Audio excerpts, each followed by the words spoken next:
Yo, today the question is, so you want to know how to get into cybersecurity? So I'm just going to tell you my story because I get this question quite a bit. How in the world did I get into cybersecurity? How did I end up that as a very successful career? And the reason I wanted to talk about this is I get that question quite often, like, well, how do I do that? And God, first off, I have no idea how I got here. And maybe it'll make more sense if I tell you the journey and that you're interested in seeing like kind of my plight as I ended up here. Not intentionally to be clear. Uh, Lots of twists and turns. So I'll really quickly summarize like early on in my 20s, I tried a number of different things, right? I had never really completed college. I had tried a couple times and successfully dropped out of college thinking that I didn't need that. I wanted to be a full time musician, and I was. I feel like I had a great career as a musician with other folks out there that Chris, Andy, Joe, Troy, Mark, B Fox, lots of people in our lives. Ronnie, I think, was in there a little bit too. And this was it, man. This is all I wanted to do. It was a passion of mine. And just was kind of floating around at different jobs, Starbucks a little bit. I did some real estate on the side. I did a few other things, right? And then, like a lightning bolt, my daughter was born about 25 years ago now. And that made me rethink a lot of things, right? Firstly, you don't make a lot of money right now as a musician slash Starbucks barista. What are you going to do? And I tried a few other things. I did some construction too. I tried to just work as much as I could to bring in what I could, but that wasn't amounting to a whole lot. So finally got extremely frustrated. I want to say I was right around 30. And I decided I needed to get out of this. I needed to go back to school. That was my decision. And at that point, having a daughter, where I was at, I could get Pell Grants for most of my like associate's degree. So I went back to a local college, Clark College here, and I worked on that. And I really was like, gosh, I need to get a computer science degree. That's what I want to do. That's what I'm interested in. Actually, hold on. There's a few twists and turns there. Before I did that, I tried out a few classes. I thought, hey, what are industries I don't think will go away? And the two I picked were computers and medicine. Medicine, I liked, but the thought of being like a nurse or something in their job, y'all have really tough jobs. I applaud you. And then the computers, I just fell in love with computers, you guys. I remember taking my first Cisco networking class and being really intimidated by everybody in the class and just thinking, man, I'm around all these really smart people. What in the heck am I doing here? I don't belong. But pretty soon in doing the coursework, I think because I really liked it and I started to get passionate about it, I really started to excel. And for networking, at least, I could just play the game. It just made sense to me. And I know a lot of people it doesn't. And I can't explain why it made sense to me. It just did. And just cruise through. There's like a four sequence thing for that, a bunch of other computer classes and certs. I got the A plus. I got like all of the CompTIAs, the Security Plus, Linux Plus. There was a whole bunch, more than I'm naming. Got my CCNA, passed that exam too. Decided I was going to be a computer scientist, so I switched degrees from that over to computer science after having to do like a lengthy letter to the college and like get my, they were kind of funding it on grants, and you have to appeal to that to say, hey, why in the world are you switching? And wrote my letter, got in, took my first computer science class, did really good, by the way. And Chris, if you're listening, I remember one day I was like, man, I'm like first in my computer science class and I'm like crushing all this stuff and I feel really good. And he turned to me and went, well, I hope so. You're 30 years old, man. And you're competing against a bunch of teenagers. I was like, oh, well, thanks for bringing me back. But true advice, by the way.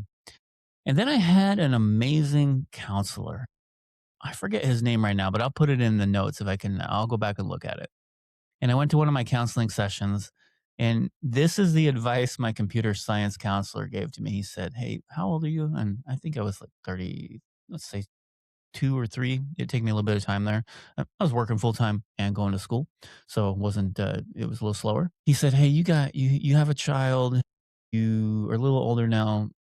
I would go back and get your Cisco networking degree and go get a job in that. It's going to pay fairly well. Uh, it's needed, and you can always come back and get your computer science degree." And at first, I did not like this advice. I was like, no, I really want to be a computer scientist. But I did take his advice, and I ended up going back to Cisco networking. And just like he said, an opportunity came available from the bass player in my band, Andy. Thank you very much for that. And I went and applied for that job, and I got my first intro job at, I think, gosh, it was like 30,000 a year. It was very low salary at that point, but man, I had a job in computers. I was over the moon. I was just like IT help desk. I did whatever needed to be done, imaging computers, helping people. Tickets came in, answered the phone, installed software. Kind of, this is where you start usually in computers, and that's where I started. Did that for a little bit, gained enough confidence in that, that I remember getting my first server like it was yesterday. They're like, "Hey, would you like to manage a server?" This is just one. I know it sounds silly nowadays, right?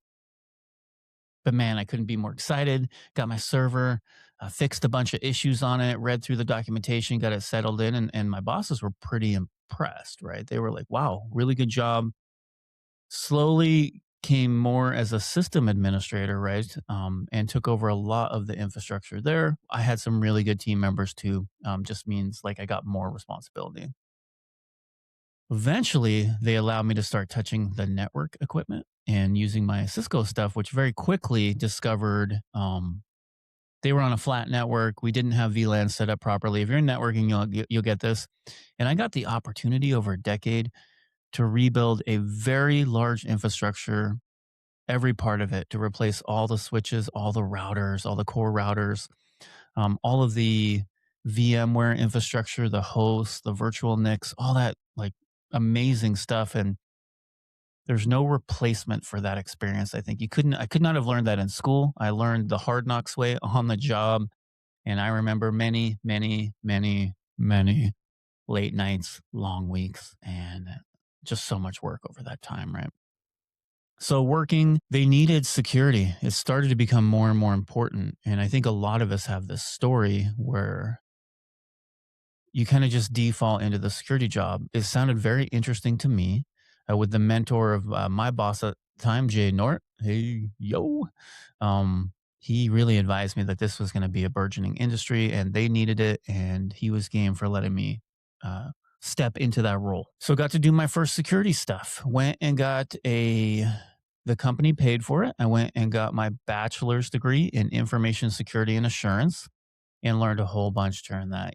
Learned about penetration testing, set up my first Kali Linux box, got really versed in Burp Suite, Metasploit, Jack the Ripper, some of the older tools like that, right? At that time, dating myself here, and got a really good experience at how we started to build that. And then the harder part, besides the tools, was really organizational culture around security and is it really needed, and went through all that. And for those out there, that's a longer story that would take like 4 hours to go through. But that is the harder part of cybersecurity to me. And that is communicating effectively what the risks are, what we can do about them, and how we can get on the roadmap a place to more security quarter after quarter after quarter. You are just not going to get there overnight. So fast forward to, I believe, doing that very successfully at my employer, and then getting the opportunity to work for a consultant. That was one of our consultants, right? That helped me when I went to need help with security issues, to need help um, on the Microsoft stack of Defender technologies, because they came with our licensing. It was something I could get the organization to do. And man, stuff was really good. I still firmly believe it's very good. There's lots of other good solutions too, but for me, that's what we used and became very proficient in it. Got hired on as a cybersecurity consultant just randomly, just luck of the universe. That I had been a client and that opening came open and I applied. And from there on out, it's been one of the wildest rides I could think of, right? So I can't name names, but I meant lots of Fortune 500 companies. Most all of the companies I work with, you would have heard from. Lots of city, municipalities, county, government work, all in the Microsoft Defender technology, helping them get it installed, migrating over to it, review configuration, optimization, all of that amazing stuff. So there's my background. That's where I'm at now. I think I have the greatest career in the world. I love it more than anything. And going to work every day has been a pleasure for years and years and years now. So there we are. So back to the initial question: how in the world do y'all become a cybersecurity expert? Hard to tell. I mean, you heard my story. It just kind of organically grew into that. Now we're stuck in a burgeoning world of AI agents. You got Copilot, ChatGPT, Claude, Grok, Gemini. I'm leaving out a bunch, right? There's so many. A DeepSeek and the ever evolving threat that you will be replaced. Cybersecurity will, and I think honestly, part of my job will be at some point it will get good enough to do a lot of the auditing, configuration, performance optimization, and then we're going to be using that as a tool. I still think we'll need human engagement. Remember what I said earlier? The hardest part was organizational culture, discussing where we'd like to be, where I'd like you to set your security um, configuration, and what would realistically be accepted by the organization, and how we can step through different processes, kind of, crawl, walk, run, if you will, to eventually get to the securest place we can. And that is going to be different for everybody. And at least currently, I do not see the threat of AI taking that over, but you never know, you guys. Be prepared. The future looks murky. So for today, I usually advise people to still get the fundamentals in. I do recommend learning it. It doesn't have to be college like I did. By the way, I got college and certs just to end the argument. I had always heard that you don't need college, you don't need certs, you just need experience or one of those variants, right? You need certs and okay, cool. So I decided just to get all three. I got my degree. I got I can't even count how many certifications now. And I also have the experience. So that argument for me personally becomes null and void, I hope. And it's based on my performance that I do.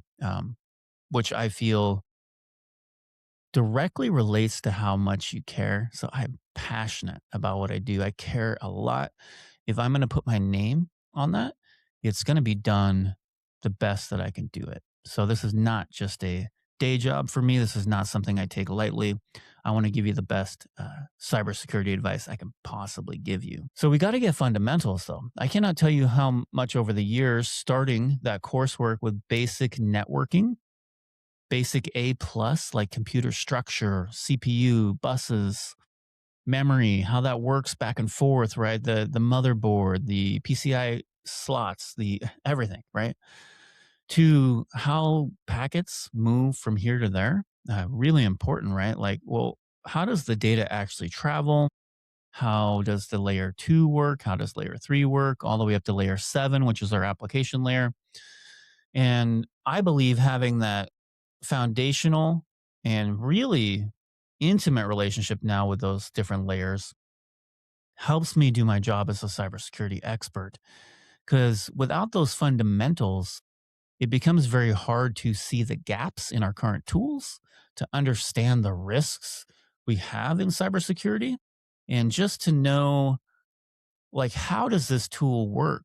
At what layer are we using to detect? If we can detect, do we have the ability to respond? And then if we respond, can that be remediation? Maybe manual, maybe automatic. But the fundamentals for me help me get to a place where it makes sense and I feel like I can give better advice. So, my advice to you, if you're passionate about cybersecurity, go learn about what part of technology you love. And cybersecurity is a super broad term. We could mean computer security from a hardware. There's lots of hardware folks I know and talk to. We could talk computer security from a software layer, like how can we attack different software from the OS layer. We can talk about AI agent, right? And prompt attacks. There's so many avenues to it. So, as you're learning about the basics, one of those will probably, in your heart, of course, guide you to what you really enjoy. I, pen testing, do you like attacking things and figuring out how they can be vulnerable and then helping people come up with solutions?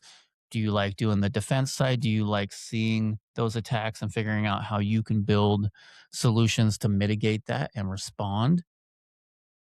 All the way to like SOAR. So when we say this is like a sim term for building automation, logic apps, flows around seeing things and responding automatically for you. We now can use agents to do this too. And man, my job is never ending list of things I'm behind on that I need to learn like right now.